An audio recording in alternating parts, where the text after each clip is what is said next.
Alright, well, after the EQA, the EQS, Maybach, and that too electric has hit the Indian market now from the house of Mercedes-Benz, of course. And I'm joined by the CEO, Mr. Santosh Iyer. Santosh sir, thank you so much for joining us, sir. Thanks for joining us. Congratulations. Again, You don't believe the Maybach EV is here in India.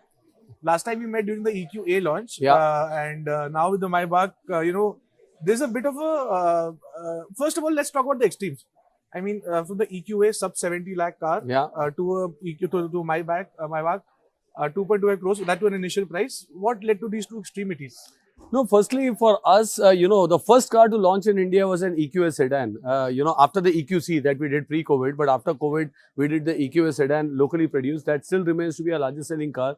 But in electric space, we have to give options. We have to give options right from the EQA to the top-end Maybach in terms of electric. And we are committed to the transformation when it comes to electric. So we will continue in this journey and we will ensure that every segment of customers get an option to choose from. Or hamare paas, we already have the petrol, we have the diesels, we have the hybrids, we also have EVs. So for us, we need to shift, we need to push as early for an electrified future in interest of the society. Also, Santosh sir, there have been a lot of talks because now that you are venturing so much into EVs, there have been earlier talks about cannibalization in the ICE range as well, which you denied that, सबके लिए गाड़ी हम बना लेते हैं, कोई दिक्कत नहीं for all types and pockets.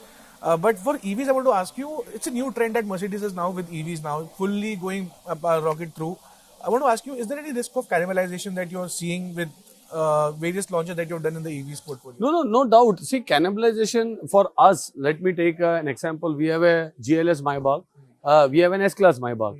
And this car is the third option now for a customer. So, if you shy away from giving the option, that's also not right. And secondly, electric is not an option for us because it's the future. If you have to go for a decarbonized automotive industry, there is no other option compared to battery electric vehicles. So, why delay it? And our engineers are doing a fantastic job with the kind of equipment, not compromising on the comfort and at the same time giving range. And also all the bells and whistles that one needs in a top-end luxury car like a Maybach. Of course. And also, now that we are talking about the EVs in particular right now, last time we spoke, we were at a certain percentage of assembly in India. Where are we right now? Because we spoke during when the first half was, we came out with the record numbers. Where are we right now with the local assembly? No, I think we are assembling 10 models in India now. Of course, we will be doing a turnaround on the new E-Class because the new E-Class is now around the corner. By end of this year, we will be launching the long wheelbase new E-Class again. That's the best selling luxury car in our portfolio. So, localization continues to be one of our cornerstones. 95% of the cars that we sell in India are locally produced here in this plant in Chakan. And what about the EVs? Also 95% entirely here? No, so EVs, of course, out of the 5 models now, only one, the EQS sedan is what we make here. But we don't rule out anything for the future. And also, okay, Santosh, I'll come to the policy bit now. The industry has been, in the past few months, been affected, post the budget, I should say so, has been a little upset with the flip-flops that, that the industry has seen on the government side. Not all is well, we know. And with the recent announcement on the discounts that the OEMs would be giving against the scrappage certificate, how are you seeing this move? We know that you have also agreed, and plus you will be giving additional discounts also for you with supporting this. Give us those details, and are there any policy flip-flops that you're troubled with? Okay, so let me start with, when it comes to cars and taxation, there are 2 levers. One is the central, one is the state. Center, I think there is a clear roadmap. 5% GST on EVs, 43% on hybrid, 48% on combustion engine. So I think there is a clarity, and day before yesterday in one of our events, Mr. Amitabh Kant also made it clear that we are not going to change it. I think that's welcome. Then there is state government. They have a 15 to 20% tax on cars. And some state governments have zero road tax, some give 50%, some give no concession. Some give the concession, then they roll back. This causes a lot of demand-supply mismatch because the moment you take away benefits on an EV, it's an expensive technology. Car price goes up and the adoption rate changes, not only in India but in the world. So I think there we have also requested the central government to issue some advisory to states. But India is a federal structure. We know states have the power to decide themselves, and that's also right.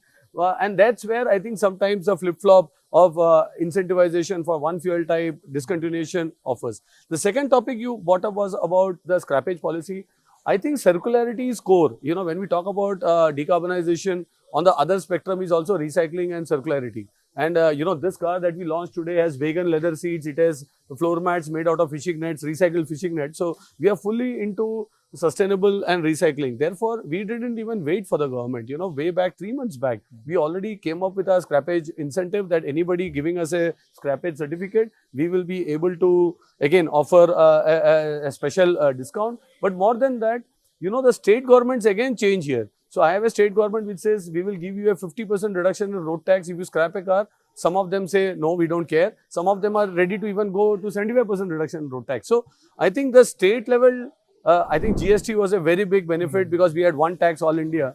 But now this in the automotive industry is one of the few industry apart from liquor, oil, etc. On real estate, which is taxed differently by different states. I think there, if you have a uniform taxation, at least a policy outlook, the auto industry can benefit a lot. But as Siam, don't you think there could be an outreach effort from from Siam or from Mercedes-Benz to the respective states, or from this give some try and exert some pressure from the center to the states?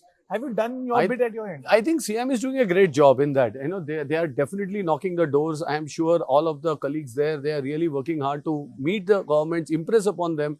But the issue is, of course, you know, states' priorities. Sometimes they are also pulled by different objectives of the state. Maybe in some states, electrification is not the main agenda. They want to give SOPs or something else. So it depends on, and for us, we can keep discussing. CM, I think, does this also. But yeah, it's still some way to roll it go. on the ground, Yeah, basically. yeah, exactly. Okay, right now, when we last spoke, Santosh, was when the record numbers came out. Over 100% growth we saw, best ever first half. You know, you mentioned in your interview to us that, you know, that the brand would be growing despite a slower quarter 2.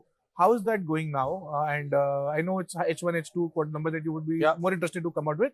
But eventually, how's the year looking like right now? I think, you know, last time we spoke, clearly the trends were visible that after the quarter 2, because of elections, we thought that July and August should be better.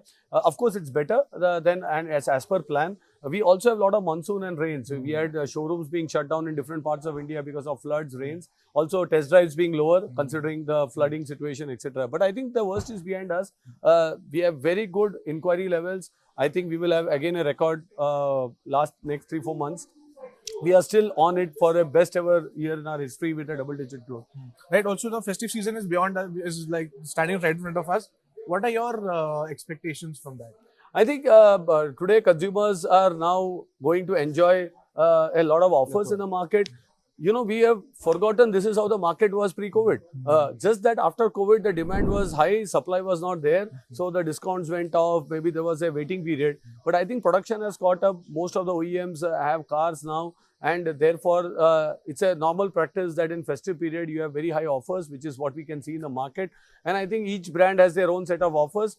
With a positive sentiment, because structurally nothing wrong is there in the market. If you see the stock market is all-time high. And in that sense, I think we should look at a bumper September. In our case, you know, more than 70% of our customers are corporates. You know, they buy cars in their company's name. So depreciation benefit is a big thing for our segment. So I think we will look at a record September and of course, for the balance part of the year as well. So you mean to say that, I think that's a great point that you mentioned, that is it safe enough to say that the discounts, the offers, the jovial behavior of the markets is back to pre-COVID levels? Obviously, this is what the automotive industry used to do. You know, there used to be cars pushed to the dealer. They used to carry high inventory. Then, of course, during festive wedding and this time, it used to go off.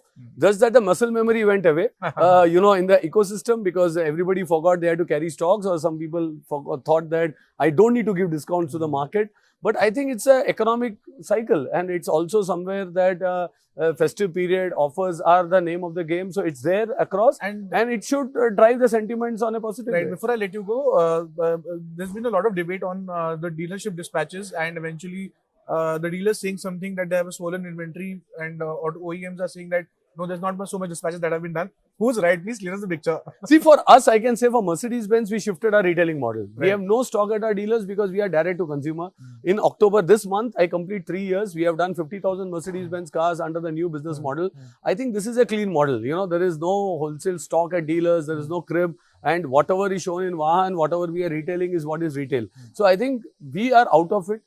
It's up to the industry. You know, there are two sides of the same coin. But the truth lies somewhere in between, is all I can say. All right, well, Santosh, thank you so much for joining us. Thank you very much. Santosh Thank Iyer, you. candid as always, talking on how really, you know, the market is back to the pre-COVID levels. Just that the muscle memory was gone. But yes, huge discounts into the foray.